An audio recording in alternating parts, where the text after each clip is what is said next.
Hamıya salam. Bugün bizi kim izləyirsə və baxırsa, hamınıza xoş gün, gözəl əhval ruhiyə arzulayıram. Bu günləri balqabaq şorbasının hazırlamasını sizlərlə paylaşıb bölüşürəm. Bir ədəd balqabaqdan istifadə edirəm. 800 qramda təqribən 2 ədəd kök, 200 qram. Bir də ki, çox da böyük ölçüdə olmayan belə bir soğan doğrayıram. Soğanı çox da xırda doğramıram.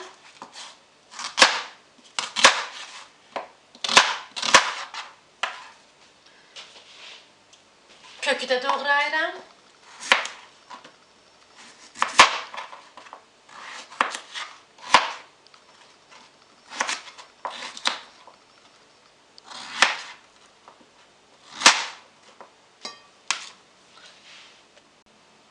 Balqabağın qabığını təmizləyib.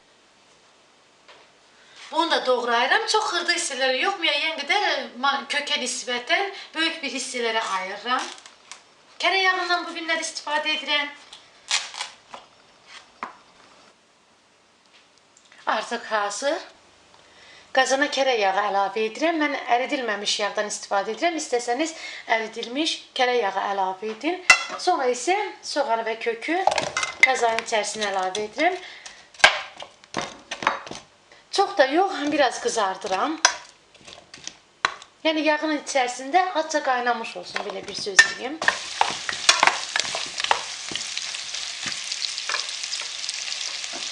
Duz əlavə edirəm.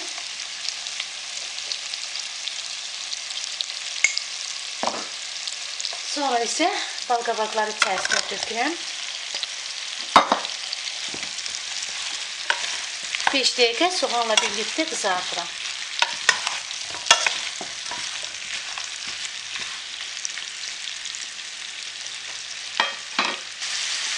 Üzərinə qaynar su əlavə edirəm. Nə çox, nə də az çalışıram ki, tamamilə üstə çıxmış olsun su.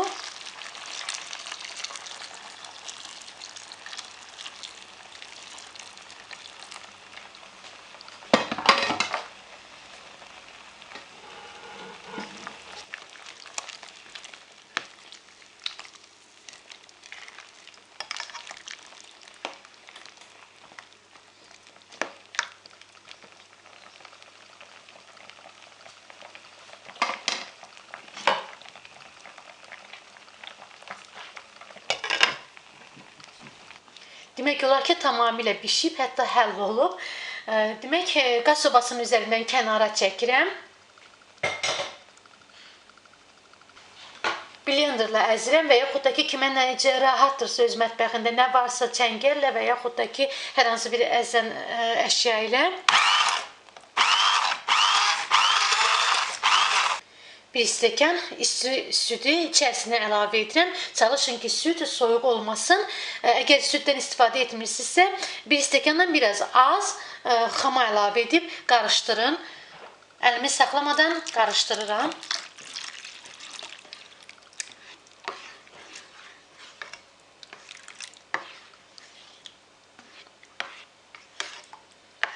Uşaqlar üçün də çox yaxşıdır, xeyirli bir yeməkdir, şorbadır, məsləhət görərdim. Təkcə uşaqlara yox, ümumiyyətlə ailənin bütün üzvləri üçün.